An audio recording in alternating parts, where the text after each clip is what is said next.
This week, I'm joined by the bold, brilliant, and endlessly vibrant Talia Knoble-Gershon. We explore her journey with ADHD, what it really means to live authentically, and how she channels her passion for social housing while embracing a wonderfully creative, slightly chaotic, and totally magnetic way of being. From open-hearted chats about family, hilarious dating detours, and a love for oat milk iced coffee, and all things Bridget Jones, Talia brings humour, honesty, and so much warmth. So grab your coffee, get comfy, and let's dive into this joyful, honest, and delightfully quirky conversation. This is ChatterBeans.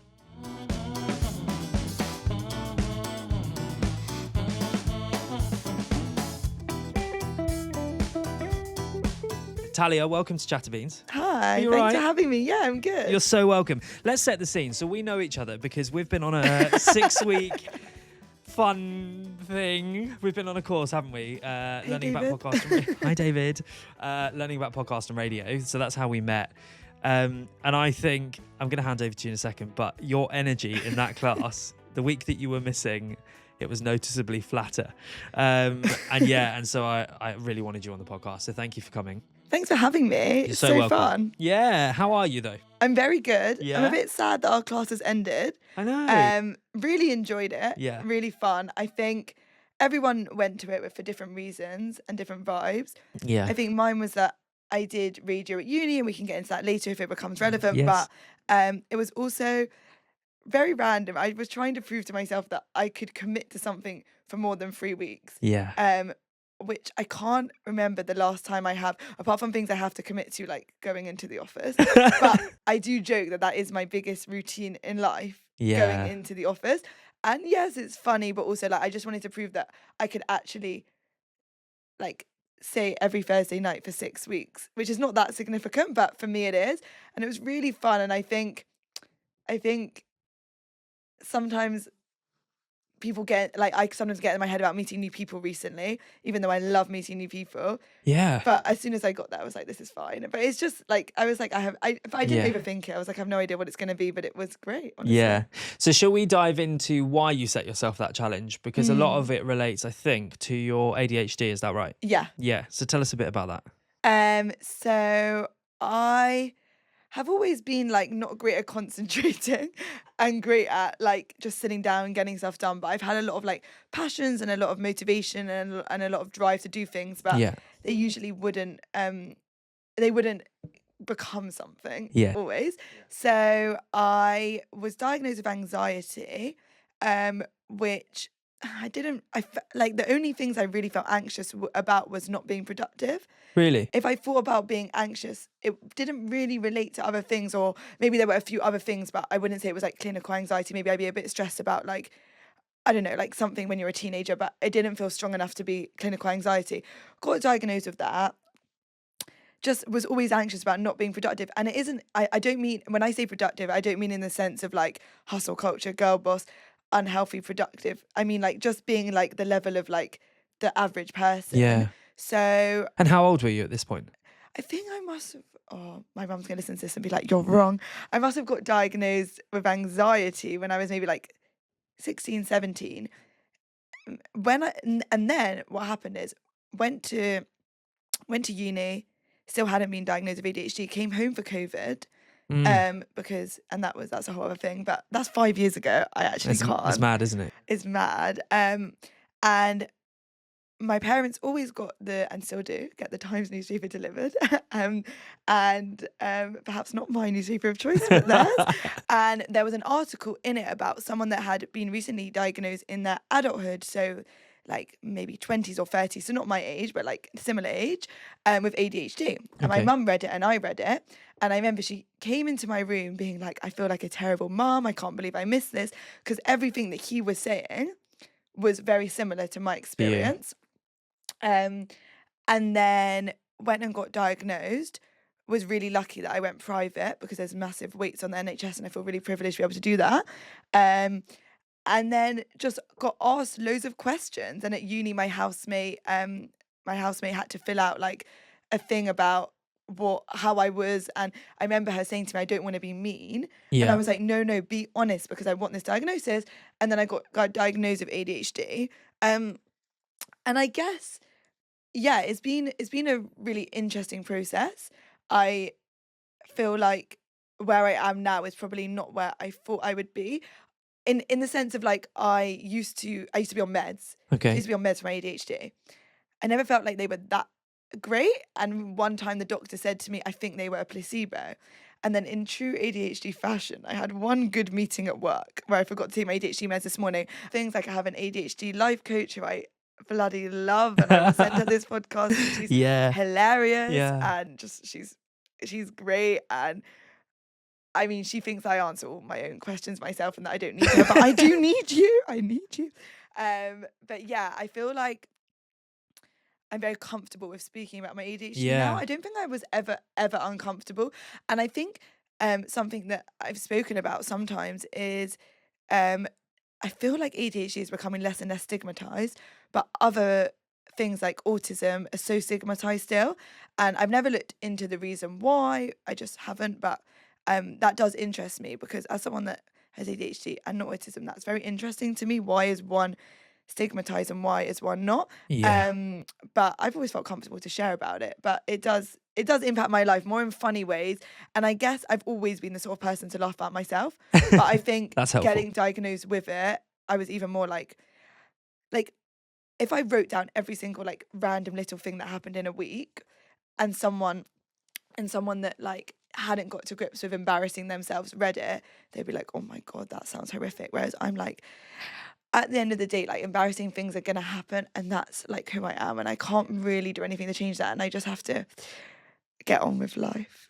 So just going back to the time that you were diagnosed and assessed, yeah. how was that period of time? Was it quite difficult to go through it and like reach out to friends and ask them to do like your character profile almost? Yeah, I guess I assume I haven't actually asked them, or maybe I haven't forgotten. I assume most of my friends probably thought I had ADHD. Okay.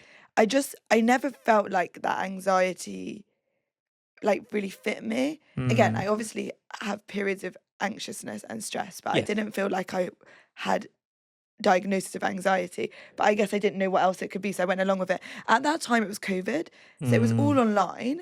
So I had the assessment online, which was like straight away she could tell I had ADHD, which is like funny. So, and there were like loads of different questions. Yeah.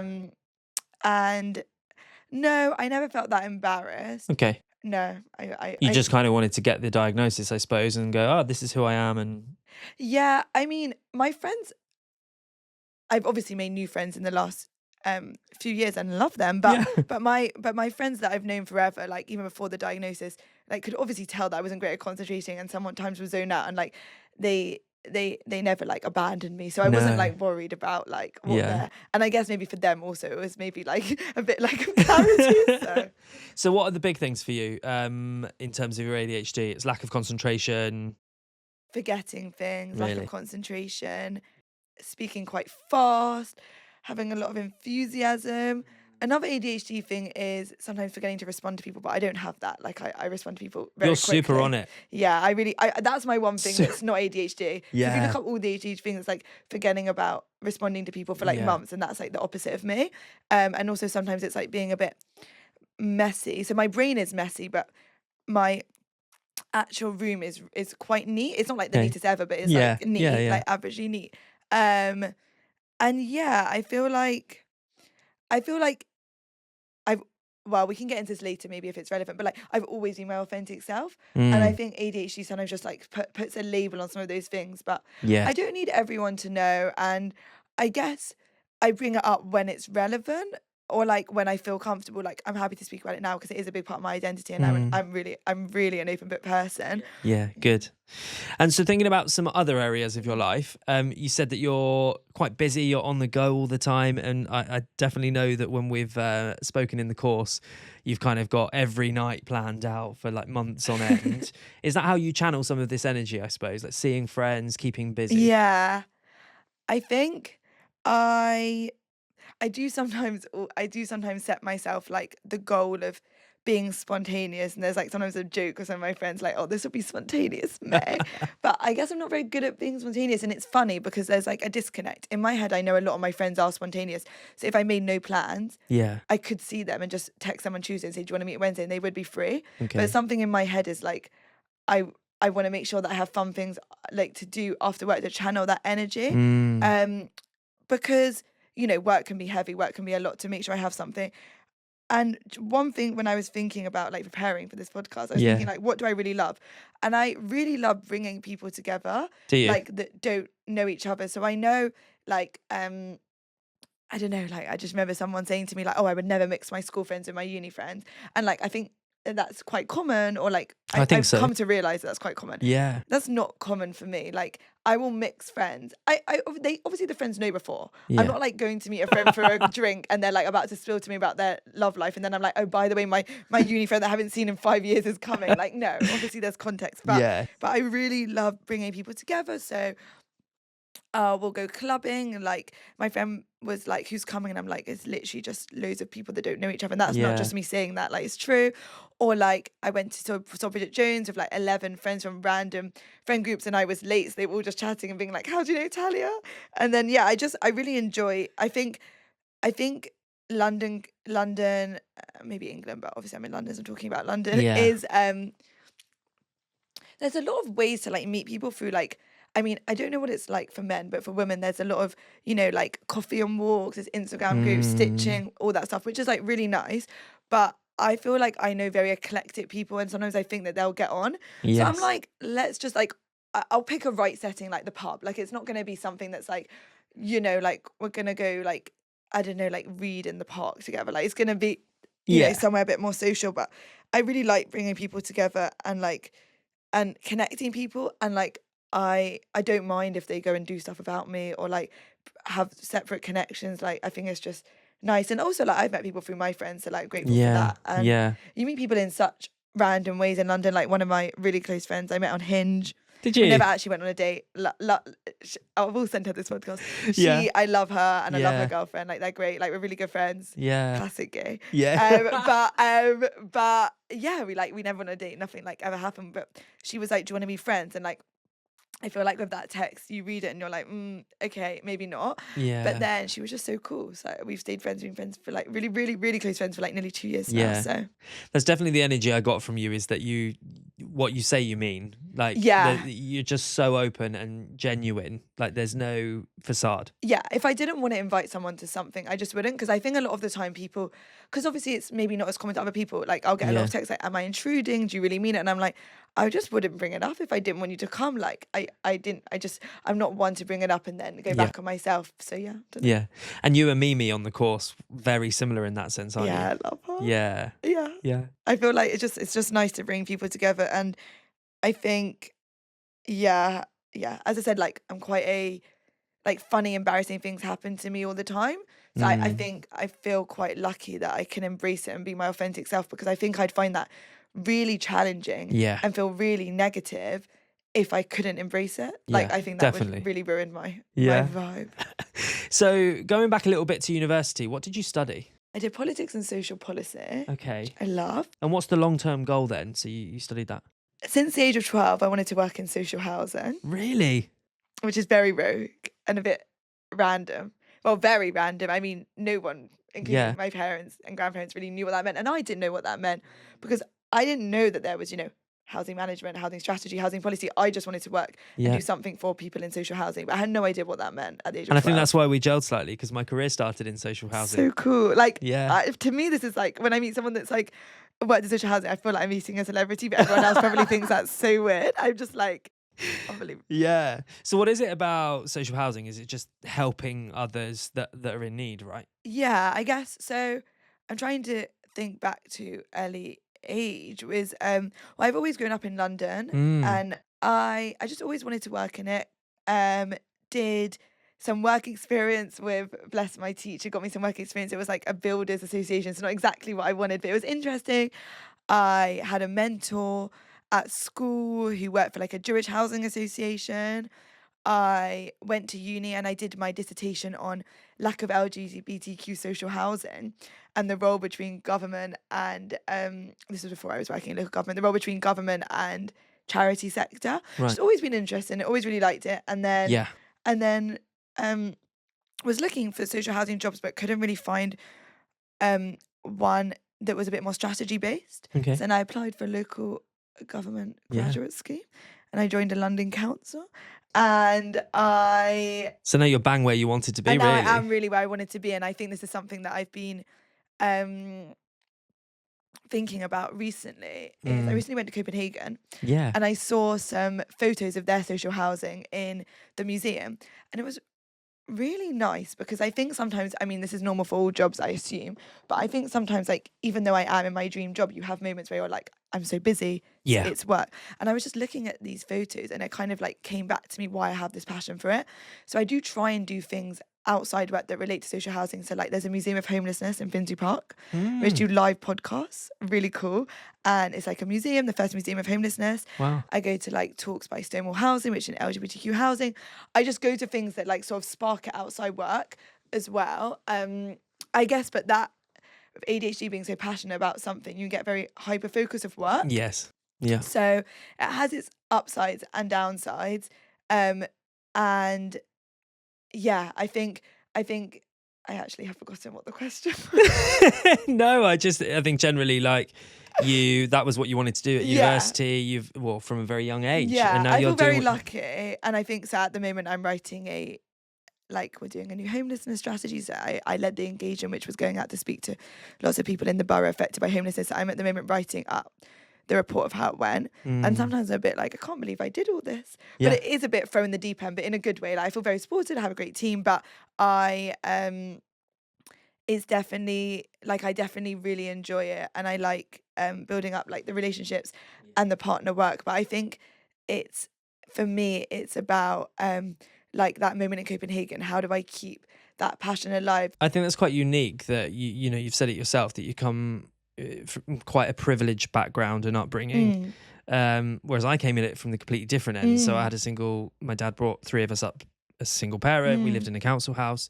So I think for me, that was my passion of getting into it. So it's quite nice tackling it from both sides, I think. 100%.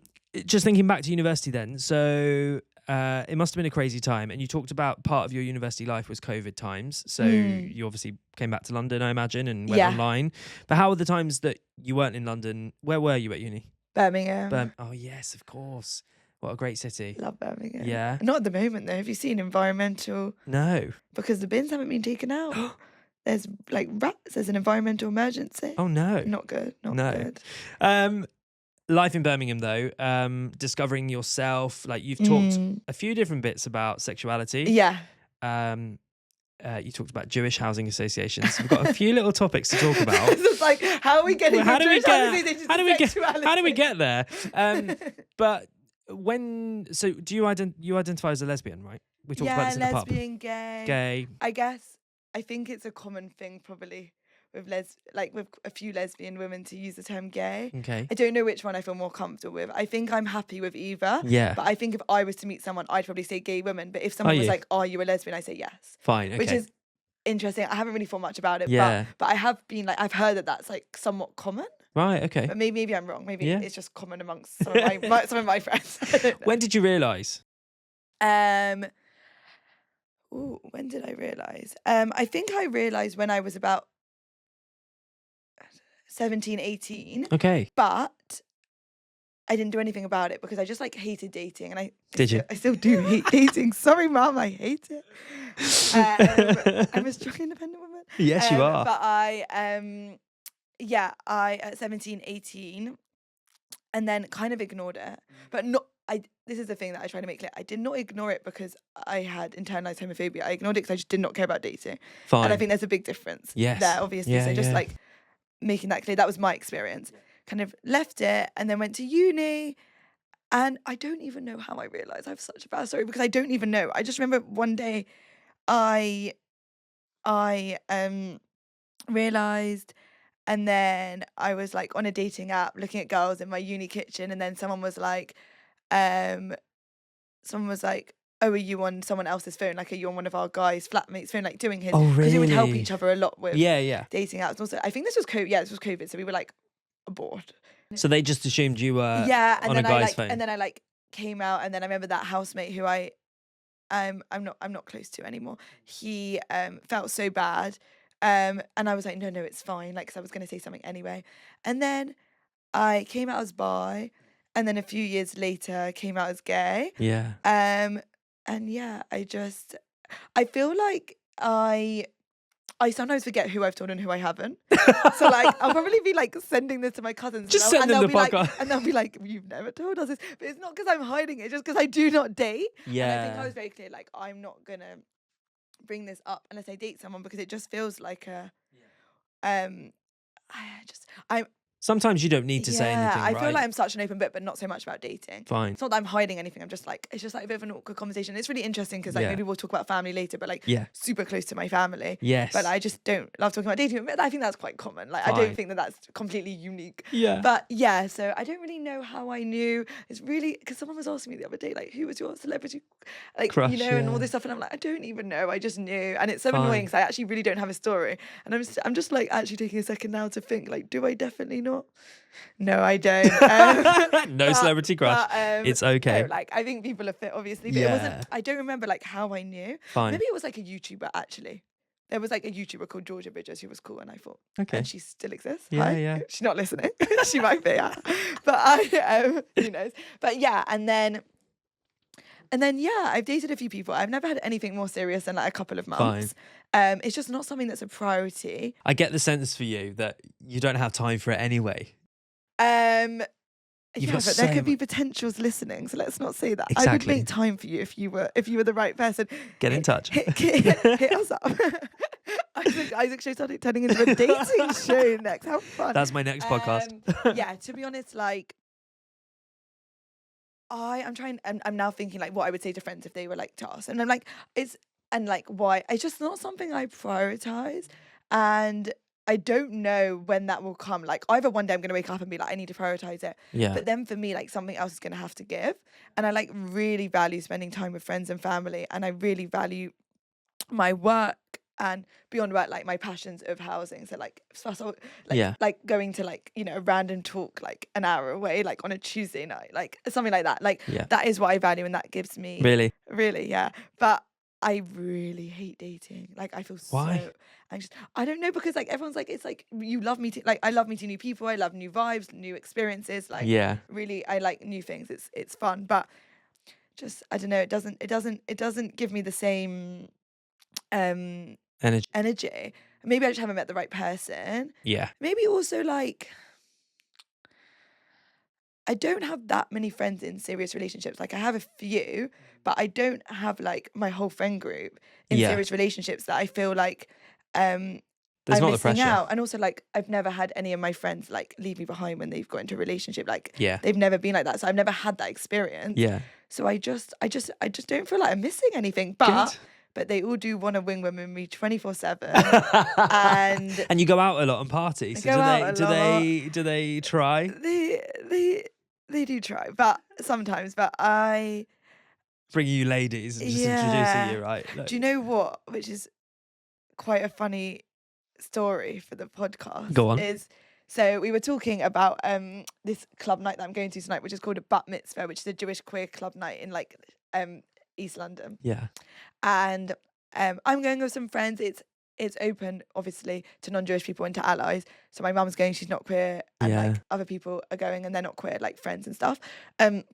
Last time I went, so my parents were there, who are really cool, their friends, my friends, and then you also had there with my friends, the girl I was dating at the time. Now, my parents knew about her, but they wanted to meet her for the first time. So we get into the club. They're like, where are you? I'm sorry, Mum, I did turn my data off. And then all of a sudden, my mum and dad are just there with all my friends and this girl I'm dating. And my mum goes, line on line, why don't we get a photo? Me, you, this girl and dad. And I go, absolutely not. I was like, absolutely not. Like, this is too much. Like, this is just like, I can't cope with this. And it's also one of those things where you like don't know who you're going to bump into. Like, Yeah. I had no idea. And then we didn't. And then we also did break up like 2 weeks later. But so I'm glad. Probably best you didn't. But it's kind of like, I feel like my life is a bit of a sitcom sometimes. Like, everyone is everywhere. You don't know who you're going to bump into. Like, it's very like, yeah, like It sounds but like I've it. accepted it, and I do love it the way it is. So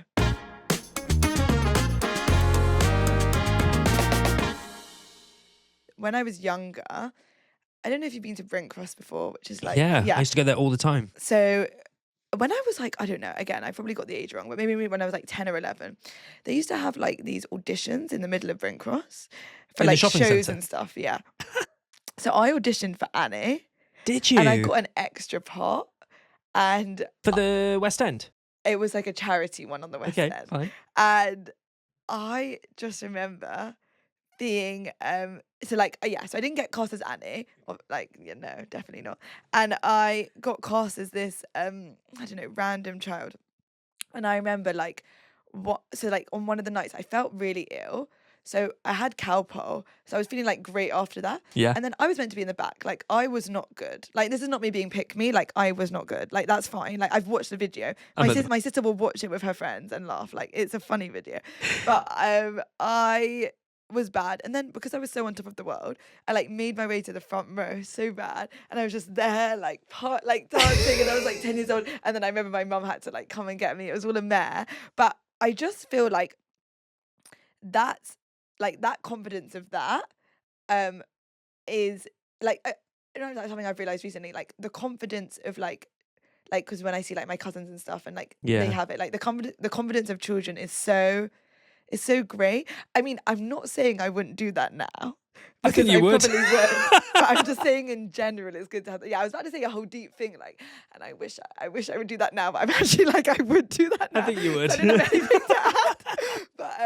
But no, to be honest, I just really enjoyed that, and I could see myself maybe doing some acting. I think that I love speaking to people, connecting people, and I'm just trying to find the right way of doing that, and also just trying to find the balance, which I think is quite difficult when you're new to the world of work, in what's going on at work, as in like for having a great career and also a life outside work. And I definitely have a life outside work. I'm not worried about that. But kind of how do I like make sure that I'm not, just work, not just work, which I'm not. But I'm trying to think of how I'm trying to phrase this. But what I'm trying to say is like, how do I make sure that like and that's maybe why I did this radio class, because I love seeing my friends and I do a lot outside work, but I wanted to have like a not sit down, but like a passion outside work that wasn't just a one-time thing, that was a bit more recurrent. So, for example, I have a really good friend that does ice hockey, and we love going to watch her. She's great. Yeah. Shout out.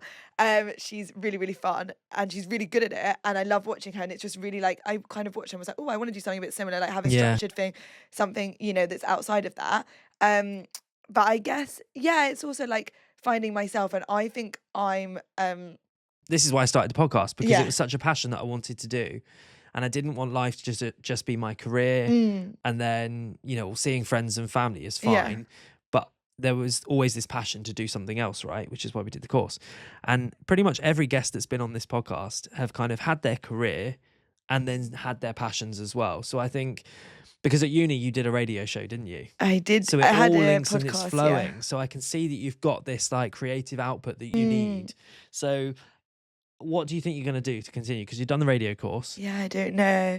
Yeah, so my friend Mark always says to me, like, I think you're an artist, you need to do something creative. Like, I think sometimes people like maybe don't see my career lining up. I think it's difficult because, as I've said, like my passion is housing and homelessness. But I want to have a creative passion. I think I need to be like realistic. I'm probably not going to have the time to start a podcast. Maybe that will change. We'll see. Watch this space. After this. But I don't know. We were speaking last night at dinner maybe about like improv. Okay. Or some sort of theatre. Yeah. Or like amateur theatre. I could see you doing all of that. Yeah, something like that. I don't think I'm like a painting. I like writing. I like writing in my own time though. I don't think I want to be in like a class. Yeah. I think some theatre, improv. I was going to do a stand-up course. My dad did a stand-up course for fun a few years ago. And two co-workers of mine have both done one. And So you got so many ideas. Okay. Yeah, like just so funny. And I remember my dad would never let us watch it. And then at uni in COVID, because we were so bored, we just like went on YouTube and spent like 2 hours, me and my friend, trying to find his Really? comedy. And finally found it. And I WhatsApped him at like 11 p.m. at night being like, I found it. It's so inappropriate. And then I was like, who is this person you're talking about? He's like, no, Talia, I embellished a bit. Because I was like, I've never heard of this friend, like this random friend. But no. I love it. I think it's important to have a creative outlet. Yeah. So you're still working that out. So that's good. Yeah.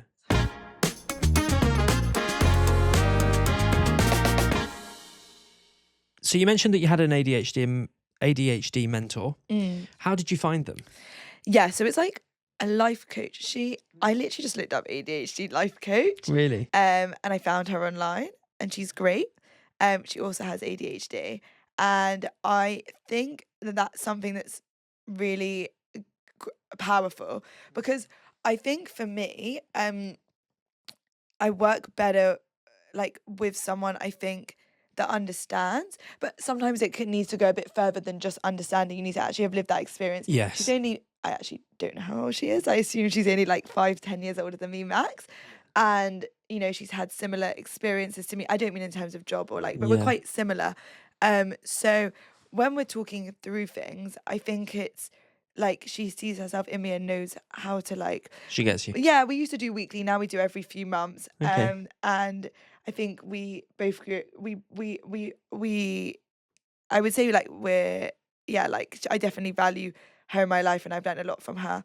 And yeah, I think it's just finding those mechanisms and speaking to people, and I think it can be useful. I think you have to be like open to it. And something that she always says to me is like, you answer your own questions, or like and like, you don't need me, but like I do feel like I need it's one, I do really value the way she asks questions, and that gets me to open up. But two, I think it's just having that protected 1 hour a week when it was weekly to like actually delve into it, because it's just like not something that like I'm going to remember to prioritize otherwise. Yeah, exactly. Yeah.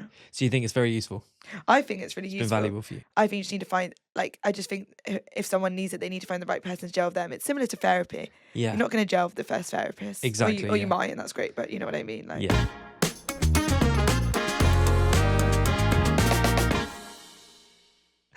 So we do talk a little bit about coffee on this podcast. Do you like coffee? I do. Do you have it every day? I do. How does that impact your ADHD? Yeah, Because like, for me, I just think you would be like even more energetic, which is great. Yeah. So what's your go-to coffee order? My go-to coffee order is an iced coffee with oat milk. It has to People be love iced. oat milk.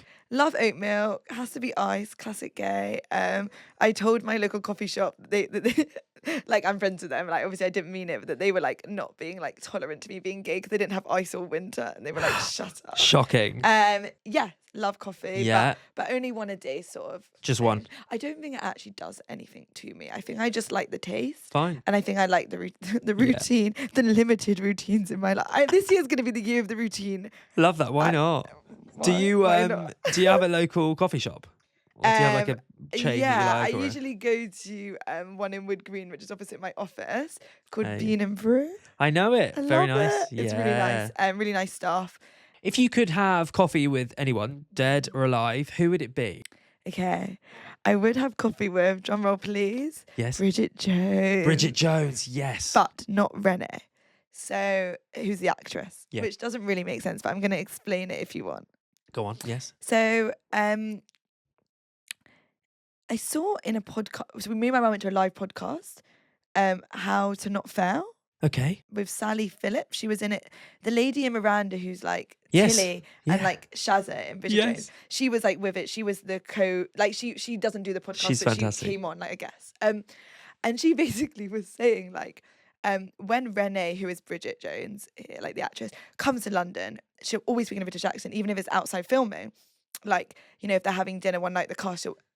Oh, I didn't realise she was American. Yeah, no, her accent's unbelievable. Yeah. And she was saying, but at one of their parties, when they were like in America or something, she used the American accent, and she was speaking about like, you know, running and going to the gym and healthy eating. And that is not the person I want to meet. I want to meet Bridget Jones, the character. We're a bit obsessed in my family. Took a half day annual leave to watch a new film. Amazing. Along with lots of senior citizens. like to think of myself as a little bit like Bridget. Really? And I think I watched it was so funny. I watched the most recent film. Yeah. Yeah, Bridget, I'd love to have an iced coffee with her. Yeah. In like walk around the Hampstead Heath, my Roman Empire, my favourite place. I was just there the other day. Oh, I was like, yes, I could literally go every day of my life. And yeah, just sip away with her. Yeah, just chat about her life. Chat about her life, chat about all our funny things we've done. Yeah. I'd love to. That sounds amazing. Really, I honestly love that. I'm like, I still need to watch the film because I've seen the others, but yeah, I need to see this. It's really good. It's quite sad. Yeah, it I've focuses heard. on like grief and a few more like deep storylines than usual, but really, really good. Worth a Good, watch. good.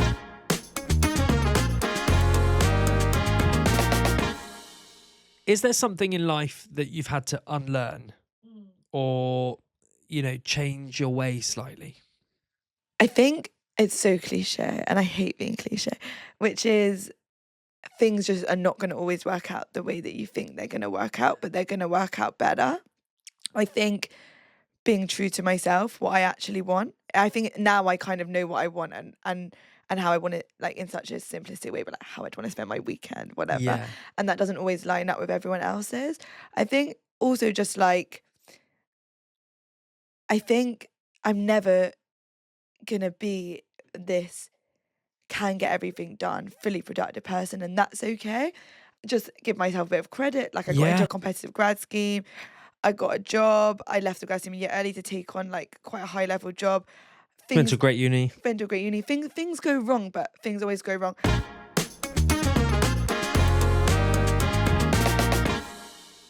Is there a bit of advice that you'd like to share with people? God. Maybe someone that is going through this process of kind of understanding, have they got ADHD, or maybe they've been recently diagnosed, or just maybe anyone out there. My potential wife. Exactly. I think it's about finding a way to live authentically and genuinely, and that looks different for everyone. For me, it's about like really being an open book, and I value that a lot, and I get a lot of I get a lot back from to myself from being open. But I understand that that's not everyone's journey. Doing things that fill your cup, not feeling something I've realized recently is like not feeling bad about not being able to go to something. Is a big thing, and also just learning to say no, right? Learning to say no. Can't say I'm an expert, but I'm getting there. I think just learning to be myself and just to value the small things in life, and also I just don't see the point in not being nice. I think that's one of my major things is like, I really struggle when someone is a little bit standoffish or not kind, because like I just don't understand why. Like I understand like if someone's an enemy of someone or they've done something wrong, but like if you don't know anything about the person and you're just a bit like, then I just think you and something I've come to realize like going into adulthood is like you never really know what everyone's going through, and like as much as like we're there for our friends and family, like some people just don't open up, and like you just never really always know. So I guess just being like kind, and also like I would step out your comfort zone. Like for me because I find for me maybe stepping out my comfort zone is dating, but maybe for you it's like I really encourage people to bring people together who you wouldn't naturally think would flow together. I think like it's just like life is short. Like it could create a really like just a fun memory, and I just feel like if they don't vibe, they never have to see each other again. And we've had that a few times where some of my friends have met each other and they will not see each other again. And that's fine. But sometimes there's great memory. Love that. Thank you.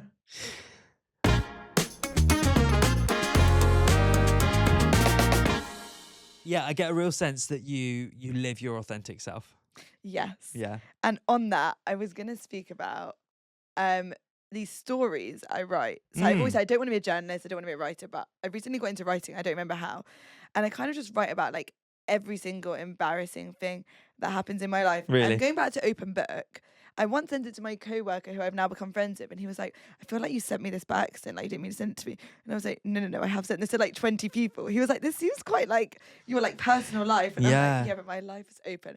So for example, like I went to so I went to what I thought was a social running club a few months ago, and it was like the most competitive running club where they were like timing everyone, and I was laughing my way through it.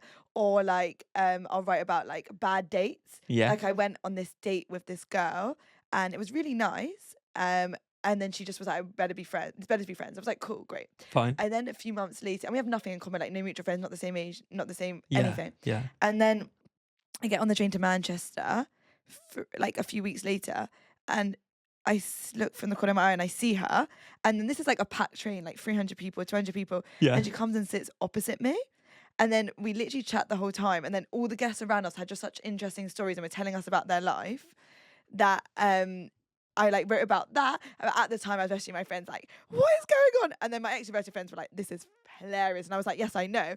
And my introverted friends were like, are you okay? What's going on? Like, no, I'm living my best life. This is hilarious. Yeah.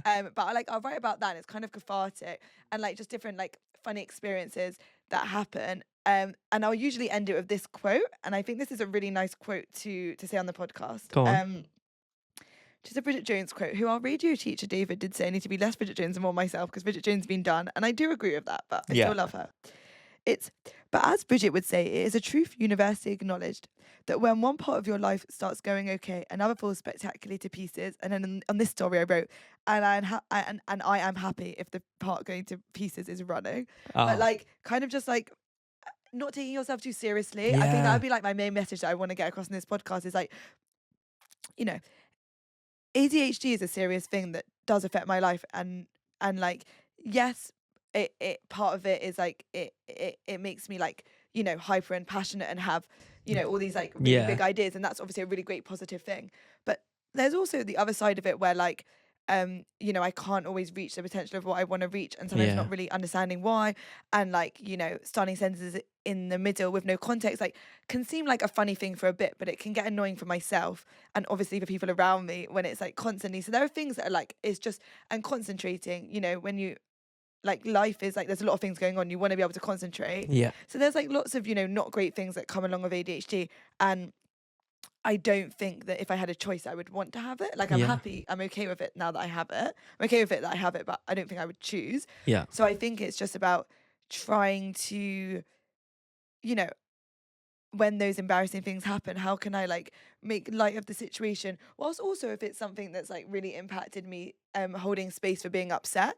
But for me, once I've had that space for being upset, I do like to like see the lighter side of it. So like, for example, like if I've, you know, started the sentence with no context and like that's annoyed someone, obviously like that's annoying for myself that I've done it again when I've tried not to, but then like a few hours later I might be like, let me see the lighter side of that, you know, it's probably given someone a laugh, and now I also find it quite funny. So I guess it's just like the balance of giving yourself space for being upset about certain things that might not go right, but also being like, this is I don't really like the term when people say like ADHD is a superpower, because it's not something that I'd probably wish for, but I think if you have it, there's ways of using it to your advantage. And there's conferences, there's talks, there's different support groups. I follow a lot of influencers and learn a lot of things, and it's kind of nice to see someone else kind of living that messy, chaotic life. But everyone with ADHD is not the same. And, you know, there's also ADD where someone's not hyper. I'm definitely the ADHD. And I guess it's just finding the tools that suits you and making it each to their own. And for me, that would be one of those things recently has been like writing. So yeah.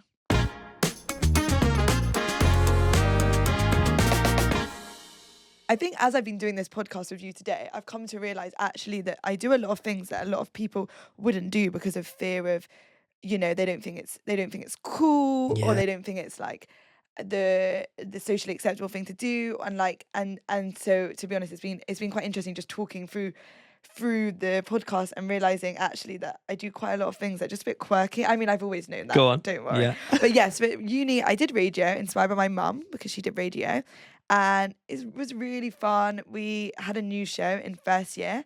Okay. In second year was social sec, but it was COVID, so it was a bit depressing. And then also me and my friend James decided to have a podcast called Politics for You, which we did like 6 episodes, and it was fun. But me and him, mostly me, didn't love the editing. So, so there was that kind of ended, but it was good. It was really fun. Like we had a great time. And we like interviewed like an MP in Birmingham and spoke Wow, about really? like feminism and different political issues, and it was really fun. And we Yeah. like literally recorded in like our house because we were living together at uni. And then in my final year uni, I did a radio show with a friend that I didn't know that well, but I wanted to do a radio show and I didn't want to do it alone. And I just sort of like saw her in the first week of uni and I was like, do you want to apply? Bear in mind, we were not that close.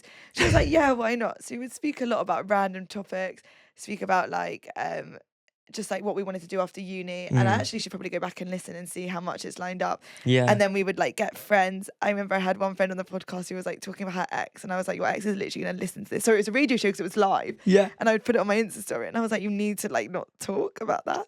And then came back to London, and then I had kind of ignored it for a while, and then I just thought about it recently and signed up to this course. But I just think it's really cool to have a radio show and podcast. And I know like people are saying recently everyone in London has a podcast, but like who cares? Like they're happy. Like you like I think like we maybe it's like a city thing. Like we just make fun of things too easily. People are like there are a million run clubs. Okay, yes, there's a million coffee shops. Yes, we're all doing things. But the thing is, if it makes that person happy, if that run club around in the Lee Valley area makes someone from Lee Valley happy and their friends that live nearby, why not do it? Like I think we just need to do more things that make each other happy and make ourselves happy, and just everyone has such a different one, such a different style, and like literally who cares? Like I mean I feel like it's just like it's just like just do it. Like why not? Like, absolutely. Literally.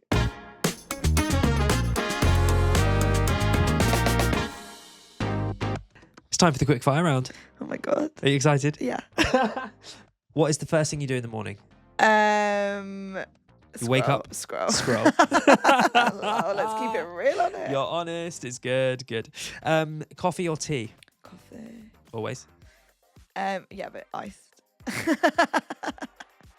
A guilty pleasure you'll never give up? Watching Modern Family. Modern Family. Love Modern love Family. Modern The Family. best TV show ever. Yeah, it's up there for me. Yeah, and I need to watch it again, actually. It's been a while. I don't like to think of them as guilty pleasures because I just think like, Fine. it's just fun. Yeah, good. But yeah. Favourite place you visited and why? I honestly, my friends are going to piss themselves at this.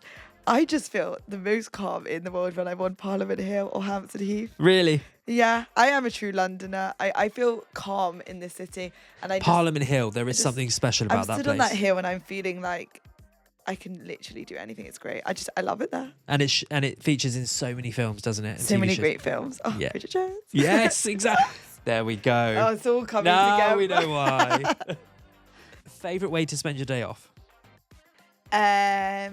Wake up, go for a walk in Hampstead Heath. I really like the women's pond, so if they're open, I will try to go to them. I haven't been in like a year because it's been cold and I'm not hardcore. I'm a summer swimmer.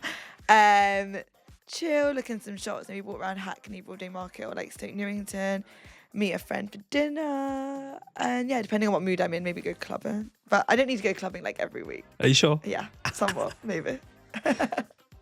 If you could time travel, would you go forwards or backwards? I'd love to be in like, I'd love to be in like the 1980s, 1990s. Okay. So backwards. Just would love to see what life is like without actually social media and phones. Like it's so typical, but I do feel like it would be so fun. But it also would be really interesting to see. I know that everything's becoming more technology, but will there be a point when people are like, actually, F this, we need to go back to... Do you know what? I was having this conversation yesterday. Actually, it might have been Thursday with Peter from our course. Shout out, Peter. Because we're getting so, like, everything is about technology. The future is about tech. But will there become a point where we roll backwards? Like fashion. We start wearing fashionable, clothes that we were wearing in the past. Like, will there be a point where we get rid of tech and just be like, actually chatting? So it'd be interesting. Yeah. No, Good. it would be. What's the weirdest thing you've Googled recently? Should we have a look? Go on. I don't think it's anything that I love it weird. when actually someone gets their phone out because it's like, it's the truth. I don't really... If you can share. Yeah. I don't really Google anything that's Friday evening. Oh my God, Friday afternoon. Oh, there's a new show called Overshare. Okay. So I want to go watch that. So Like a theatre show? yeah, but it's literally just called Irish. I think it's this like messy girl about Really? her life. So I want to go. Where watch is that? Where's that on? That's going to happen in Greenwich. Nice, okay. And then, yeah, just looking up a jacket. Nothing really interesting. Perfect. And finally, what's a small amount of joy you've experienced recently? I've really enjoyed spending time with my cousins, and especially my cousin that's getting married. We tried on our flower girl dresses, and last weekend we went and made perfume in Notting Hill, which was really fun. And yeah, just spending more time with her and just getting in the mood for the wedding in July. Good. Thank you. Talia, thank you so much for coming on ChatterBeans. I have loved our conversation. I really do think it will touch so many people because you've got so many interesting stories. Thank you. So thank you for being here. See you. Thanks.